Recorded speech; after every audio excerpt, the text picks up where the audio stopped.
बिस्मिल्लाहिर्रहमानिर्रहीम, बहुत शुक्रिया। देखिए, बिल्कुल ये एक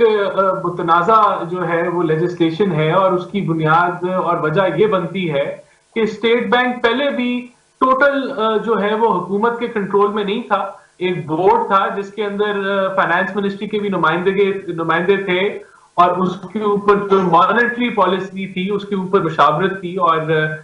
मैं समझता हूं कि वो रहनी चाहिए थी। नंबर दो, कि किसी किस्म का check and balance State Bank का उठा लेना और उनको बरियो जिम्मा कर देना किसी भी पॉलिसी से जो स्टेट बैंक इख्तियार करे और उसका जो मर्जी नतीजा है पाकिस्तान में, ऐसा मेरे ख्याल से दुनिया में नहीं होता। आप अगर आप कोई भी पॉलिसी लेके आते हैं तो फिर उसकी जो है वो जिम्मेदारी भी उठानी चाहिए। दूसरा ये कि एक्सचेंज रेट और मनी सप्लाई, इन सारी चीजों को बिल्कुल अलहदा कर लेना कि हुकूमत का इसमें कोई रोल ही ना रहे, खास करके इस तरह की मीशत के अंदर जो कि पाकिस्तान एक डेवलपिंग मुल्क है और यहाँ हमारा एक इंपोर्ट एक्सपोर्ट का एक इम्बैलेंस है, तो हुकूमत की इंटरवेंशन बहुत दफा बड़ी जरूरी हो जाती है अवाम को महंगाई से प्रोटेक्ट करने के लिए और चीजों को जो है वो एकदम से खराबी से बचाने के लिए। तो वो यहाँ एक इंडिपेंडेंट स्टेट बैंक कर देना कि हुकूमत का कोई रोल ही ना हो और मार्केट डिसाइड करे और कि डॉलर एक्सचेंज रेट क्या होगा, मार्केट डिसाइड करे कि सराय सूद जो सूद है उसकी शरह क्या होगी और वो एक ऑटोमेटिक सिस्टम चले, वो पाकिस्तान में नहीं चल सकता और उससे जो है वो बेनतहाशा खराबी आएगी। और ये देखें, आईएमएफ का मुआहदा ही था जिसके तहत इन्होंने ये सारे जो है वो अमल किए, जिस तरह एकदम से 6% से जो शरह सूद है उसको 13% पे अपने पहले साल के दौरे हुकूमत में ये लेके गए। फिर इन्होंने डॉलर को बिल्कुल खुला छोड़ दिया और उससे जो है जो तबाही आई उसके असरात आज भी जो है वो हम भुगत रहे हैं। और अभी भी पिछले 4-5 महीनों में जो इनकी जो मैनेजमेंट थी मैक्रो इकोनॉमिक्स की, उसमें आपने देखा कि एक एकदम से रुपए की गिरावट हुई और फिर इन्होंने कोई इंटरवेंशन नहीं की। देखिए, ये तासर देना कि जी हमारा कोई लेना देना ही नहीं है डॉलर से, मार्केट डिसाइड करेगी, तो उस सिनारियो में बहुत सारे जो स्पेक्यूलेटर हैं वो अपना किरदार अदा करना शुरू कर देते हैं। और यहां अगर हुकूमत की एक स्टेटमेंट भी आ जाए कि हम ऐसा नहीं होने देंगे और डॉलर हम समझते हैं कि 165 इसका असल जो है वो रेट है, जिस तरह फाइनेंस मिनिस्टर ने कहा शौकत तरीन ने, और उन्होंने स्टेट बैंक के जो गवर्नर की बात जो उन्होंने की क्या कहते हैं लंदन में, उसको कहा कि वो ठीक बात नहीं है और ऐसे नहीं होना चाहिए था, उनको ये बात नहीं करनी चाहिए थी। तो ये आपको क्या जाहिर करता है? अगर आप बिल्कुल ही स्टेट बैंक को आजाद कर देंगे फिर तो आप एक लड़ाई डालेंगे फाइनेंस मिनिस्टर और स्टेट बैंक के दरमियान में और आप मेरे ख्याल से हुकूमत को अपाहज कर देंगे। और आईएमएफ जो है, अगर अगर आप हिसाब ही नहीं ले सकते स्टेट बैंक से, तो आईएमएफ का अगर नुमाइंदा उधर आके बैठ जाता है, उनका जासूस आके बैठ जाता है, फिर तो वो जिस तरह मर्जी जो है वो स्टीयरिंग घुमाए इस मुल्क का, आप किसी को पूछने के काबिल भी नहीं। सर ये बताएगा कि ये जो एफपीआर के हालिया इक़दाम है, जिस तरह ये रियल स्टेट एजेंट्स उसको रजिस्ट्रेशन करानी होगी और ये जो पॉइंट ऑफ सेल है इस पर अभी इस्लामाबाद में जो बिजनेस कम्युनिटी है, ताजर है, उनका धरना भी जारी है। ओवरऑल आप समझते हैं कि इस तरह के जो एफपीआर के इक़दाम हैं क्या जो टैक्स कल्चर है उसको प्रमोट करने के हवाले से मतलब काउंटर प्रोडक्टिव साबित होंगे, या आप समझते हैं कि वाकई दुरुस्त सेमत में ये इक़दाम किए गए? देखिए, इसमें तो कोई दो राय नहीं है कि मुल्क नहीं चल सकता जब सारे जो सेक्टर्स हैं वो जो है वो टैक्स नेट में है। इससे तो कोई मेरे ख्याल से इख्तलाफ नहीं कर सकता। लेकिन उसका तरीकाकार क्या है? उसका तरीकाकार ये है कि अगर आपने टैक्स का कोई भी निजाम लेके आना है या उसमें कोई सख्ती लेके आनी है या किसी सेक्टर को आपने टैक्स नेट पे लेके आना है, तो उसका एक ही तरीकाकार है कि आप जिन लोगों को लाना चाह रहे हैं आप उनको बुलाएं, उनकी बातें सुने, उनको अपनी बातें समझाएं और फिर आप पॉलिसी लेके आए, एग्रीमेंट के साथ आगे चलें। अगर आप ऐसा करेंगे कि नहीं हम ये करने जा रहे हैं और बड़े सख्त इक़दाम हो, पॉइंट ऑफ सेल होना चाहिए, आप उसके ऊपर मुशावरत के साथ आए और उन चीजों को इंप्लीमेंट करें। लेकिन जहां मुशावरती अमल नहीं होगा, जहां आप पॉलिसी टैक्स के ऊपर लेके आएंगे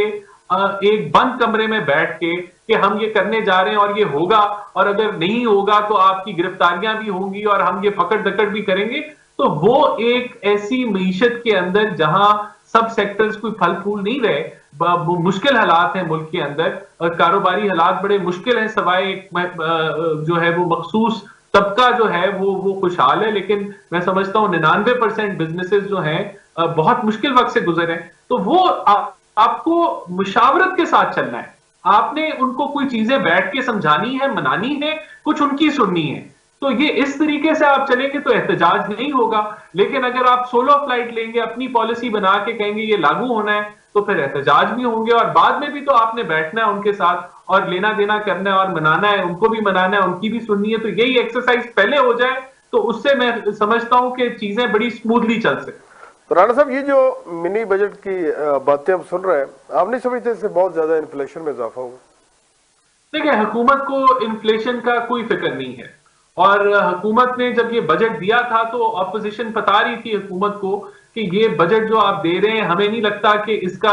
कोई जो है वो असल हकायक से कोई तल्लक है, और ये जो है अवाम फ्रेंडली बजट है, और हमने पहले ही पेशीनगोई कर दी थी कि मिनी बजट आएंगे। अब मसला ये है कि जो 3 साल, 3.25 साल की जो बदहाल और एक नाकाम इनकी जो है वो मईशत का कंट्रोल रहा, या जो स्टेयरिंग थी या जो डायरेक्शन थी मईशत की, वो नहीं ये मैनेज कर सकते। और इसकी जो सबूत है वो ये है कि आज चौथा वजीर खजाना 3.25 सालों के अंदर बैठा हुआ है, और जो है वो छठा या 7वां चेयरमैन एफबीआर बैठा हुआ है। तो इन हालात के अंदर जो है मैं समझता हूं कि एक पाकिस्तान खुदा ना खास्ता जो है बड़े मुश्किल वक्त से गुजर रहा है। अगर आप IMF के पास जाते हैं तो उनकी सख्त शराइत है, वहां इनकी अहलियत नहीं है कि उन शराइत को ये जो है वो बेहतर बना सकें, या उसको 2, 4, 5 सालों पे स्प्रेड ओवर कर लें। वो एक ही साल में सारी जो मुश्किलातें डालना चाहते हैं। और दूसरी तरफ अगर आप IMF के पास नहीं जाते तो आपका जो करंट अकाउंट डेफिसिट है वो मुख्तलिफ माहिर माशियात कहते हैं कि 15 अरब डॉलर का होगा, और आपने जो बजट किया था, आपने 17 अरब डॉलर आपने मार्केट से उठाने थे, बोरो करने थे, जो एक्सटर्नल डेट था 12 अरब वापस करने थे, और आपका अंदाजा था कि 5 अरब का ये करंट अकाउंट डेफिसिट होगा। आज इस नई तब्दीली के साथ आपको 27 अरब डॉलर दरकार है अगर आपने डॉलर रुपए की पैरिटी को मेंटेन करना है। अगर आप वो 10 अरब इजाफी डॉलर का इंतजाम नहीं करते, और जो कि नहीं, नामुमकिन है IMF के मुआहदे के साथ, तो फिर आपका डॉलर जो है वो 200, 225 पे भी जा सकता है। तो इस मुश्किल से पाकिस्तान इस वक्त जो है वो मुकाबला कर रहा है, और जो टीम बैठी है बदकिस्मती से वो एक नाअहल और जो है वो फेल्ड टीम है। देखिए, ये जो लॉन्ग मार्च का जो फैसला है, इसीलिए ये अभी तक फाइनलाइज नहीं हुआ, क्योंकि हम समझते हैं, ऑपोजिशन समझते हैं कि अगर ये लॉन्ग मार्च हुआ तो फिर ये एक हुकूमत के इख्तिताम के साथ या एक नतीजा खेज होना चाहिए। फिर ये जो है दरमियान में कोई ऐसे ना हो कि जिस तरह पिछला जो लॉन्ग मार्च था जो मौलाना साहब ने किया था उससे नतीजा नहीं निकला। तो यही वजह है कि ये डिले हो रहा है, और हम जब भी फैसला करेंगे इस पे, जब फाइनलाइजेशन होती है फैसले पे, तो इंशाल्लाह ताला फिर ये पाकिस्तान की तकदीर जो है वो जरूर जो है वो उसके अंदर तब्दीली लेके आएगा, और बेहतरी की तरफ मामलात को हम जरूर इस हुकूमत को तब्दील करके लेके जाएंगे। और जहां तक ऑपोजिशन का जो है वो मैं समझता हूँ, ऑपोजिशन से हम लोग उम्मीद ये रखते हैं कि ऑपोजिशन कुछ करेगी और हुकूमत का जो है तख्ता पलट जाएगा। जमहूरी ऑपोजिशन के अंदर, जमहूरी निजाम के अंदर ये बड़ा मुश्किल होता है। आपके पास मेजोरिटी आपको चाहिए होती है असेंबली में। फिर हम ये भी जानते हैं कि पाकिस्तान के जो हालात हैं उसके अंदर पोशीदा हाथ भी जो है वो किसी की सपोर्ट कर रहे होते हैं तो किसी को जो है वो गिरा रहे होते हैं। तो मैं समझता हूं कि अब जो हालात बन रहे हैं वो PTI के लिए जो है वो इतने कोई अच्छे नहीं है, और पाकिस्तान की जो मईशत है वो बेकाबू होके एक पस्ती की तरफ जा रही है। तो अब जो मूवमेंट होगी वो एक नतीजा खेज मूवमेंट होगी। सर, ये फरमाइएगा कि आप वाकई आप समझते हैं कि आगे जो भी ये लेजिस्लेशन हुई है जो इलेक्ट्रॉनिक वोटिंग मशीन की है, और इस पर आपकी जमात के तहफ़्फ़ुज़ात भी बड़े वाज़ेह हैं, लेकिन मेरा सवाल ये है कि क्या मुस्लिम लीग नून भी आम इंतख़ाबात का बाइकाट भी कर सकती है? कोई ये तजवीज़ ज़ेर गौर है? देखिए, इस पे ऑपोजिशन मैं समझता हूं कि अगर कोई भी फैसला करे तो वो एक साथ मिलके सारी ऑपोजिशन को इकट्ठा फैसला करना होगा। अगर हम कोई फैसला करें या कोई और डिवाइडेड ऑपोजिशन, मेरे ख्याल से एक अच्छा फैसला नहीं कर सकेगी। अच्छा, ये जो वीडियो लीक का मामला है ये तो बड़ा शिद्दत इख्तियार कर गया। तो अभी लाहौर में भी एक आपकी जमात के हवाले से इल्जामात की जी वोटों की खरीदो फरोख्त, इलेक्शन कमीशन ने नोटिस ले लिए, एक साबिक चीफ जस्टिस साहब के भी हवाले से आ गए। तो क्या आप समझते हैं कि इसकी जो तहकीकात है किस तरह की होनी चाहिए, ओवरऑल आपका पॉइंट ऑफ व्यू क्या है? देखिए, कोई भी अगर ऑडियो लीक आती है या वीडियो लीक आती है या उसका एक फोरम होना चाहिए जहां इन चीजों के ऊपर इन्वेस्टिगेशन हो और अवाम को पता चले कि हक सच क्या है। हम तो बड़ा अप्रिशिएट करते हैं ईसीपी को कि उसने फौरी तौर पे एक्शन लिया है, और जो हमारी भी वीडियो जो निकली है,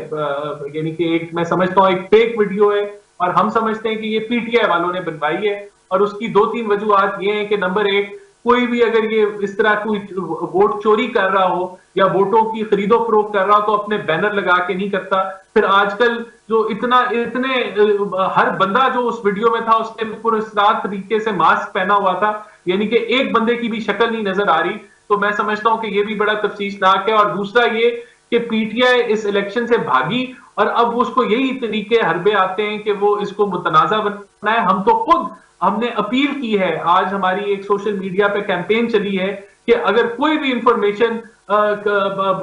उस हल्के से हमें मिल सकती है तो वो हमें दे और बताए कि ये कौन सा एरिया था, कौन सा कमरा था जहां ये हो रहा था और ये कौन लोग हैं, तो उनको आइडेंटिफाई करके उन शक्लों को बेनकाब किया जाए। क्योंकि ये मुस्लिम लीग की पॉलिसी कतई तौर पे नहीं है कि वोट खरीदे जाए। हम वोट को इज्जत देने में बिलीव करते हैं, और ये एक डॉक्टरेट और एक फेक वीडियो बनाई गई पीटीआई की तरफ से ताकि मुस्लिम लीग नून को फ्रेम किया जाए और इस इलेक्शन को मुतनाजा बनाया जाए, जिस इलेक्शन से ये भागे और इनके कैंडिडेट एक बचकाना गलती करते हुए जो है वो इलेक्शन से फरार उन्होंने हासिल। लेकिन सर दूसरी तरफ तो हुकूमत ने जो मरियम नवाज साहब की इश्तेहारात के हवाले से एक आईडिया थी उसमें तो तहकीकाती कमेटी भी बन गई और ये भी कहा गया कि जरा तहकीक करें किस चैनल को, अखबार को कितने इश्तेहार मिले और ये तमाम हक़ाइक़ सामने लाए जाए।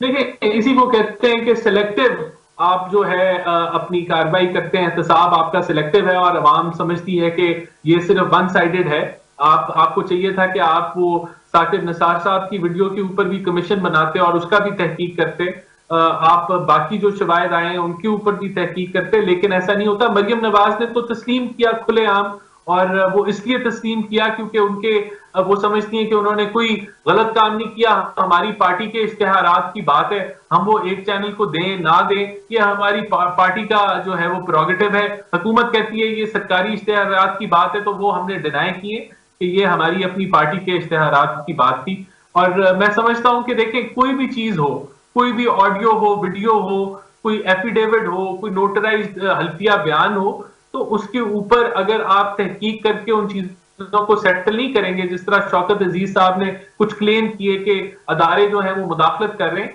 तो अगर आप उनको सेटल नहीं करेंगे, उन पर इन्वेस्टिगेशन नहीं करेंगे, तो अवाम के जहनों में सवालिया निशान हमेशा उठेगा। और जिन अदारों के बारे में वो बात हो रही है उनकी इंडिपेंडेंस और उनकी जो है कॉन्स्टिट्यूशनल रोल से बालातर होकर काम करने पे भी सवालिया निशान उठेगा। तो ये मैं समझता हूं बड़ा लाजमी है कि आप चीजों को इन्वेस्टिगेट करके फाइनल कंक्लूजन तक लेके जाएं। अगर वो जाली हैं तो लोगों को पता करें किन्होंने वो किया, उनको सजा दें, लेकिन अगर वो सच्ची हैं तो फिर उसके ऊपर मेरे ख्याल से जो है वो एक कार्रवाई जरूर होनी चाहिए।